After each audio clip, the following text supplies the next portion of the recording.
Sholat memiliki 3 dimensi. Dimensi pertama, sholat itu memiliki dimensi spiritual. Siapa orang yang melakukan sholat berarti akan bersih dosanya, akan banjir pahalanya, tenang jiwanya. Itu sebabnya ada hadis mengatakan bahwa sholat 5 waktu itu kanarin bibabi ahadikum, bagaikan sungai yang berada di depan pintu rumah salah seorang di antara kamu, lalu mandi dalam 1 hari 5 kali. Bersih daki-dakinya. Begitulah sholat 5 waktu. Orang yang melakukan sholat 5 waktu akan bersih dari dosa-dosanya, hilang dosanya. Dan sholat juga memiliki dimensi spiritual, di mana menciptakan ketenangan, melahirkan ketentraman jiwa. Wa aqimis sholata lidzikri, dirikanlah sholat untuk mengingat aku. Maka sholat menimbulkan ketenangan jiwa. Yang kedua, sholat juga memiliki dimensi medikal. Apa yang dimaksud dengan dimensi medikal? Bahwa ketika orang telah selesai melaksanakan sholat, maka dia akan merasakan lebih sehat, lebih bugar badannya daripada ketika dia belum melakukannya. Maka dia harus benar dalam melakukan gerakannya. Apa yang dia lakukan dalam gerakan sholat harus benar. Mengangkat tangan sebatas pundak atau sebatas daun telinga harus benar. Jangan lebih dari itu atau kurang dari itu. Karena gerakan-gerakan ini sudah diatur oleh Allah Subhanahu wa ta'ala. Ketika kita sholat, Allahu Akbar, letakkan tangan di antara tulang dada dengan pusar kita. Nanti ada yang memahami bahwa meletakkan tangan di atas dadanya itu benar-benar di tulang dada. Tapi Imam Muslim mengatakan bukan itu. Yang dimaksud adalah meletakkan tangan kanan di atas tangan kiri antara tulang dada dengan pusarnya. Seperti ini. Kalau bisa jangan kurang, jangan lebih, jangan beda sedikit pun. Maka itu yang buat kita sehat. Ketika kita sujud seperti apa, ketika duduk seperti apa, semua gerakan sholat itu diproyeksikan Allah untuk memastikan bahwa orang yang melakukan sholat, selesai sholat, badannya lebih bugar daripada dia tidak sholat. Ada orang yang berkata, Kiai, saya sudah sholat tapi tidak sehat-sehat, badan saya sakit. Loh, kamu sholat saja tidak sehat, apalagi kalau tidak sholat. Dia bilang lagi, ada orang kafir tidak sholat tapi bugar badannya, sehat badannya, tidak sholat saja sudah sehat, apalagi kalau sholat. Jangan dibalik-balik. Nah, yang ketiga, dimensi sosial. Artinya apa? Artinya bahwa ketika orang telah selesai melakukan satu ibadah, maka dia akan berubah menjadi manusia baru yang lebih baik perilaku atau akhlaknya daripada sebelumnya.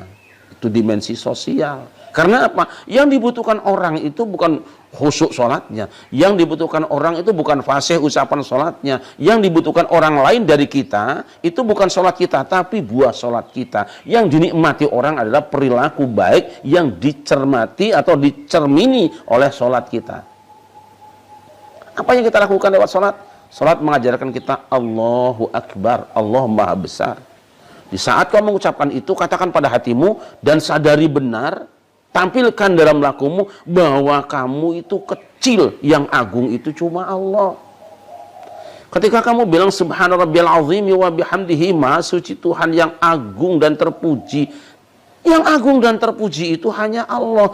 Lalu katakan pada batinmu, paksa badanmu untuk menampilkan satu sikap bahwa kamu itu tidak terpuji dan tidak agung.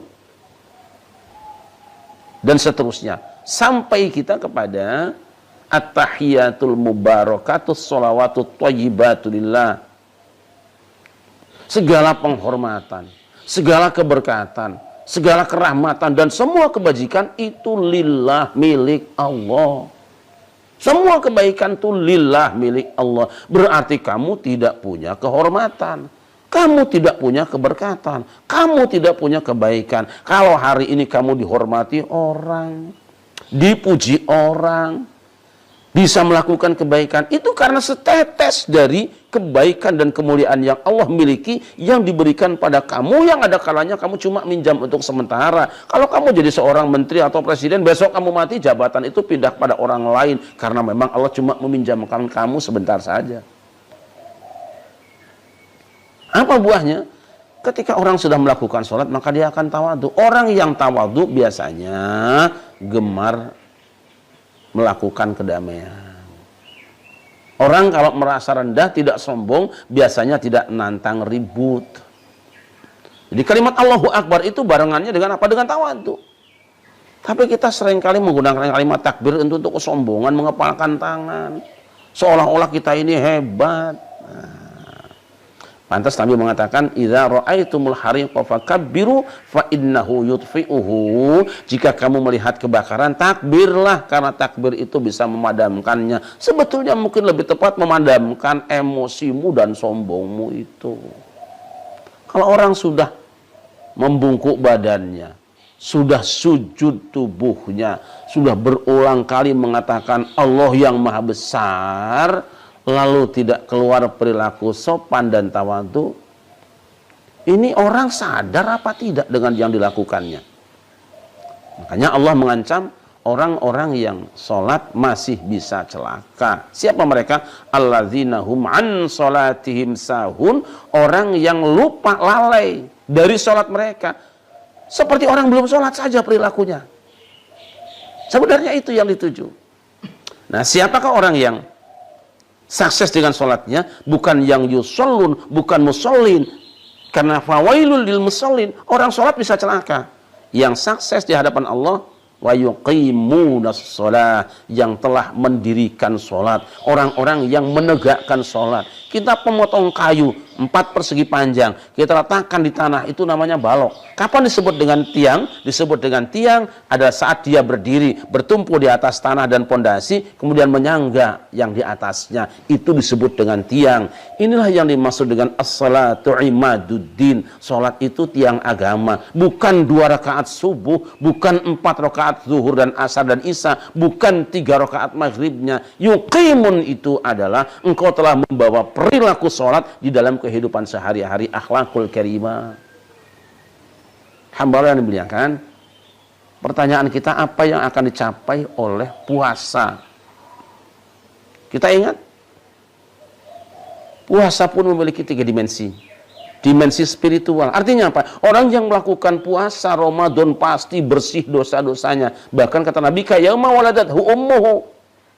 Orang yang berada di bulan Ramadan melakukan puasa, keluar Ramadan bersih bagaikan bayi yang baru lahir dari kandungan ibunya. Pembersihan dosa, banjir pahala. Allah mengatakan, Nabi mengatakan, man qama ramadhana imanan wa ihtisaban ghufira lahu ma taqaddama min dzambihi. Siapa yang qama Ramadan, qiyam Ramadan, man shoma Ramadan, orang yang puasa bulan Ramadan. Nanti ada satu lagi, man qama lailatul qadri, siapa yang qiyamul lail di malam Lailatul Qadar, ghufira, dengan catatan iman dan mengharap ganjaran dari Allah, diampuni semua dosa-dosanya yang lalu. Yang kedua, puasa juga memiliki dimensi medikal, yaitu orang kalau sudah melakukan puasa, maka dia akan lebih sehat daripada kalau dia tidak berpuasa. Pantas ada hadis mengatakan sumu tasihhu. Itu sebabnya saya berharap bahwa di bulan Ramadan ini, atau paling lambat bulan Syawal, fitnah corona sudah selesai. Mengapa? Karena umat Islam sudah puasa. Kalau sudah puasa, tasihu akan sehat. Jika seluruh negeri ini berpuasa, umat Islamnya ditebarkan energinya, bisa insya Allah Allah berkuasa menghentikan virus corona, mematikan corona di awal bulan Syawal, insya Allah. Nah, yang ketiga, puasa memiliki dimensi sosial. Apa yang kita ambil? Kalimatnya saja. Puasa itu maknanya adalah al-imsak, menahan diri. Ini yang ditunggu orang lain. Ini yang bermanfaat bagi orang lain. Orang tidak perlu tahu sahurnya dengan apa, orang tidak perlu tahu laparnya seperti apa, tapi orang butuh dengan perilakumu yang merupakan hasil dari pencerminan puasa, yaitu kamu menjadi orang yang menahan diri. Sebenarnya keributan ini karena kita tidak bisa menahan diri. Orang yang menginginkan sesuatu, karena tidak semua yang diinginkan itu boleh diambil. Tahan dirimu untuk melakukan satu perbuatan, jika itu tidak diizinkan Allah, itu namanya menahan diri. Hamba yang dimuliakan, jika para pegawai bisa menahan diri, jika para pejabat bisa menahan diri, jika orang-orang yang ambisi dengan satu jabatan bisa menahan diri, aman negeri ini. Tidak amannya Indonesia Karena banyak orang yang diberi amanat, dia tidak bisa menahan diri, dia mengambil hak rakyat. Karena banyak di antara orang kita yang tidak bisa menahan diri. Sedang berada di satu pekerjaan, dia menginginkan pekerjaan yang lain. Sedang berada di satu jabatan, dia menginginkan jabatan yang lain. Itu tidak mampu menahan diri. Bukan orang-orang seperti ini yang bertakwa, yang dibutuhkan oleh masyarakat. Hamba yang dimuliakan, betapa hebatnya takwa ini, sampai-sampai Allah Subhanahu wa ta'ala menjanjikan kelak yaumul qiyamah, ketika orang-orang ngantri dan masuk ke dalam neraka jahanam, Allah mengatakan, "Tsumma nunajjil ladzina taqaw wa nadharu adh-dhalimina fiha jithiya." Kemudian kami selamatkan orang-orang yang bertakwa dan kami biarkan orang-orang zalim terhina di tempat itu dalam neraka jahanam. Hamba yang dimuliakan, takwa adalah sebaik-baik pakaian. Walibasut taqwa dzalika khair. Takwa adalah sebaik-baik perbekalan. Wa tazawwadu fa inna khairaz zadi taqwa. Takwa adalah sebaik-baik kepangkatan dan kemuliaan. Inna akramakum indallahi atqakum. Maka marilah kita berjalan. Kita menuju Allah dengan perbekalan yang cukup, dengan pakaian yang gagah, dan persembahkan di hadapan Allah setinggi-tinggi kepangkatan, yaitu ketakwaan. Mudah-mudahan Ramadan tahun ini kita diizinkan oleh Allah Subhanahu wa ta'ala untuk berbelanja di supermarket Ramadan, berbelanja mencari baju yang paling indah, yang paling mahal. Mudah-mudahan kita bisa berbelanja di bulan ini perbekalan untuk kita bawa pulang menghadap Allah. Dan mudah-mudahan di kampus besar Ramadan ini kita juga akan mendapatkan gelar kesarjanaan ketakwaan. Hasbunallahu wa ni'mal wakil. Assalamualaikum warahmatullahi wabarakatuh.